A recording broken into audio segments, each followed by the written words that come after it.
In this video, I'll be revealing the one tax move that most Canadians miss before retirement that can save tens of thousands of dollars in taxes and completely remove the stress of wondering, how much can I spend each year? Through working with Canadian retirees who've implemented this strategic RSP to RRIF kind of conversion timing strategy, I've discovered that making this move in your kind of mid to late 60s rather than waiting till 71 absolutely transforms retirement from tax uncertainty to predictable spending confidence. And that's exactly why I'm going to be making this video here today, to show you the exact tax trick that eliminates retirement spending anxiety while maximizing your after-tax income for life. Let's get right into it. So after chatting with hundreds of you over the past couple of years, it's become really clear that there are two groups of people heading into retirement. There's group one, right? Those who know that they're sitting on a ticking tax bomb in their RSPs. And then there's group two, right? Those who don't. Probably because they're following some water cooler advice, right? Like flip it at 71, draw it at 72, worry about it later. This video is going to bring that second group up to speed with a little bit of nuance for the first group along the way. Because here's the problem. The government forces you to convert your RSP to a RRIF by the end of the year that you turn 71. Now, once that happens, Ottawa is going to be deciding the minimum amount that you have to pull out every single year. And that's going to happen whether you need that money or not. At 71 years old, that's going to be 5.28% of the balance. By your age 80, it's going to step up to 6.8%. And by 95, it's going to be 20% of the balance has to be flowed out in that given calendar year. Now, those withdrawals are going to go straight onto your taxable income. So if you've got $1 million RRIF, you're being forced to withdraw over $50,000 a year on top of your CPP, your OAS, or any other pension income that you might have. So suddenly what happens is your income jumps tax brackets. In BC, that can push you from a roughly 28 to a 31% or maybe 38% marginal tax bracket. If you cross over $93,000 of income, you're going to find your OAS starts getting clawed back 15 cents for every dollar over that threshold. And here's the kicker, right? Like back in spring of this year, there was a chance that this video would not have actually been made. But the 2025 federal budget that was just released this month just confirmed that those RRIF minimum payments aren't changing, even though lowering them was in fact a Liberal campaign promise back in the spring. And I'm sure we're all surprised that campaign promise wasn't upheld. Anyway, this whole thing can really bite. I met a couple on Zoom recently. They're great savers. They're both retired managers at like a widget distributor. They waited until they were 71, like they were told at the water cooler. And by then, their $1.4 million RSPs had snowballed nicely, like to their credit. The first forced withdrawal shoved them, though, into a higher tax bracket. For them, it triggered their OAS clawback, and it actually doubled their effective tax rate from 9% up to 20%.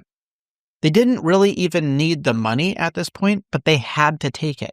And that's the trap, right? Because waiting until you're 71 means that the government is going to decide when and how you get paid and how much tax you'll owe.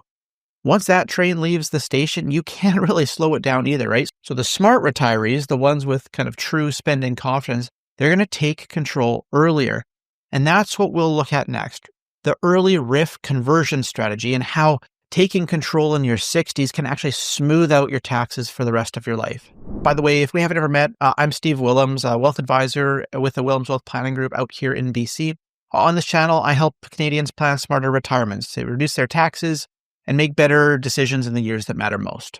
So what's that antidote to the age 71 tax trap? Well, it's pretty simple. Just starting taking control earlier. Now, by converting a portion of your RSP to a RRIF in your 60s, you're going to start blending that income in gradually. You're kind of going to bleed the value out of your RSPs while you're still sitting in those lower tax brackets. Instead of a giant tax spike later, you're going to create a smooth glide path of predictable income for a couple of years. And in the last few years here, this has been particularly relevant, right? Like coming out of 2022, we've had 3 solid years of strong market growth. Like many of you have opened up your statements recently and you've noticed your RSP balances, they have climbed in some cases by like double-digit returns over 3 or 5-year periods. And this is like great news for compounding, but it's not so great for the amount of future tax you're going to have to pay. Because remember, every dollar of growth inside that RSP is a future taxable dollar, right? The bigger it grows, the bigger the government's share eventually becomes. Now, yes, this does mean you might be prepaying some tax earlier than you technically need to. And yes, this does mean losing a bit of that tax-deferred growth. But what you're really doing is trading maximum deferral for maximum control. You're keeping that sheltered growth from getting too out of hand before the government forces you to start drawing it down. And kind of think of it like slowly releasing pressure from a valve instead of letting it explode at age 71, right? You're intentionally triggering manageable, predictable withdrawals at the pace that you choose, not at the pace that they choose. And again, just to be clear here, I'm talking about a tax planning move, not a cash flow move. This isn't about how you're going to fund your next month's groceries or next year's trip to Kelowna. This is about what you want your tax return to look like for the next 10 or 15 years. Because when you spread out that income more evenly, your future self, especially at age 72 and beyond, that person's going to thank you.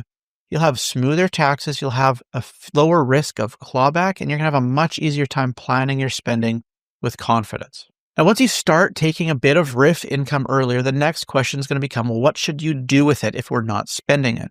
And this is where I want to set up something called tax diversification, right? Different account types with different tax treatments, all serving different needs later on. Now, you've already got your RSP or your RRIF, it's growing tax deferred, and we know it's going to be fully taxable when it comes out. So by taking some of that income now intentionally while we're in that lower bracket, I'm going to suggest you be recycling that into your TFSA where it's going to grow tax-free forever. Again, remember, this isn't a cash flow thing. This is a tax move. You're not spending this money. You're just repositioning it. You're keeping it on your balance sheet. You could even keep the exact same investments after the transfer into the TFSA if you really wanted to, right? Like nothing about your investment thesis here needs to change unless your goals have actually changed. And while we're here, just one quick tactical tip. I'm going to suggest that the best time to do this is right now at the end of the year. Because if you pull money from an RSP, you're going to face the standard 10%, 20%, or 30% withholding tax rates based on the amount of withdrawal that you're looking to complete. If you're withdrawing from a RRIF account, the withholding tax is only going to apply on the amount above the annual minimum payment. Now, either way, that withholding isn't the final tax. It's just like a prepayment of tax. The government is making sure that they get their pound of flesh up front. Like they get their cut first. They're at the front of the line every time. So by waiting until the end of the calendar year to do this triggering of the extra RSP or RRIF income, you're going to have a much cleaner picture of your total income for the year, which is going to mean that you can plan the withdrawal precisely. And if that withholding turns out to be an overpayment, you'll get the refund back sooner, often in just a couple of months. And once that money lands in your TFSA, you've officially kind of unlocked a new degree of tax flexibility. If you keep the same holdings, the money keeps on compounding. It's just in a post-tax environment. Or maybe if your goals for that specific pot of money have shifted, maybe now it's for funding travel or renovations or maybe family experiences, you can adjust the investment strategy in that account specifically to match that new purpose. Like either way, you're just slowly going to be converting taxable dollars into tax-free dollars. And that's one of the most effective ways to kind of build confidence and predictability into your future retirement income plan. And hey, now that you understand that TFSA coordination strategy, if you need help with your retirement planning specifically, like your own situation, I suggest you click the link below to book a call. I'll analyze your specific situation and help you kind of optimize your retirement plan as a whole. All right, so if we're drawing earlier, the natural question then becomes, well, how much should I do? How much is enough? And that's where bracket management is going to come in. The goal isn't to avoid tax entirely. It's just to fill up the tax bracket that you're already in without spilling into the next one. You can kind of think of it like pouring water into a series of glasses, right? You want to top one up neatly before it overflows into the next. Now, out here in BC, if for 2025, for example, once your income moves above $49,279, you're in the 22.2% federal and provincial combined tax bracket. Once you roughly cross $98,560, you're into the 31% bracket. Push beyond that and it jumps again up at to 38% and then to 42%, continuing kind of like the stairway to heaven, a glorious ascent to the 53.5% tax bracket that steps in at $259,829 of total income. Well, first what you're going to do is you're going to add up all of your expected income for the year. So CPP, OAS, any pension income, part-time work, investment income as well, right? Dividends and interest that you've received. Then you're going to look at the tax brackets. You're going to find the top of the range that you would like to target. Next, you're going to calculate the gap between your expected income from step one and that upper limit. What's that number? What's that difference? And then lastly, you're just going to initiate a gross RRIF withdrawal for roughly that amount to use up the rest of that tax band. That's the smoothing effect that I'm talking about. You're bleeding off of your RSP or your RRIF value while you're staying within kind of your comfort zone from a tax perspective. And so while you're at it, if you want to sanity check your numbers, a few good starting tools. The first are just these BC tax tables from taxtips.ca. They're a really solid reference for combined provincial tax brackets. The Tax Tips website also has every other province combined, so you can give that a look. The other one is the Wealth Simple Tax Calculator. This doesn't give you specific bands necessarily, but it does allow you to plug in different types of income to roughly see what it might mean in terms of tax payable at your province, as well as where the specific marginal tax rate is that you'd be based on those total income sources. And just keep in mind, these online calculators are pretty static, right? Like they're not going to factor in things like charitable tax credits, medical expenses, spousal amounts, or carrying charge deductions that could either lower your effective tax rate or they might reduce the amount payable. And so just use them as kind of like ballpark tools, not precise instruments. Now, when we run this in-house for our clients, we do it a little bit differently. I actually fire up our CanTax accounting software and we build out pro forma tax returns, kind of line by line, so we can see exactly how different mixes of income are going to play together. We actually play around with it like Bob Ross style, right? Because not all income is going to hit your return in the same way, right? RRIF withdrawals, eligible dividends, non-eligible dividends, capital gains, each one has its own gross up credit, interaction with OAS clawbacks, and we just want it all to work together as a complete picture. So the takeaway here for you, like use those public calculators to kind of get a feel for those ranges. But if you're trying to be surgical about how much RRIF income to trigger, you'll want to model it properly. And when you do that, you're going to be able to fill up that tax bracket very precisely without accidentally overfilling it. Now, at this point, you can kind of probably see the theme here, right? Everything we've talked about, early RRIF conversion, TFSA coordination, bracket management, it's not actually about squeezing out every single last dollar of tax savings out of your plan. It's actually about creating options and predictability. It's about deciding when and how you take income instead of being forced to do it on the government schedule. It's about knowing that you can access funds for a roof repair or a new vehicle without triggering a tax spike, right? Like without having to take $2 just to net $1 that you actually need. And that's probably the real win here, right? Like predictable after-tax income, right? Flexibility when you need it and control over how your money comes out, not just how it grows. Because when your income's predictable, your spending actually becomes confident. You stop second guessing every single withdrawal. You stop worrying about clawbacks. And finally, you get to use your money for the life that you planned. So how do you actually put this into motion? Well, if you're in your early 60s, this is your window to start mapping out your RSP to RRIF conversions, even if they're small. You're going to identify how much room you have left in your current tax bracket, and you're going to want to start to use it to your advantage.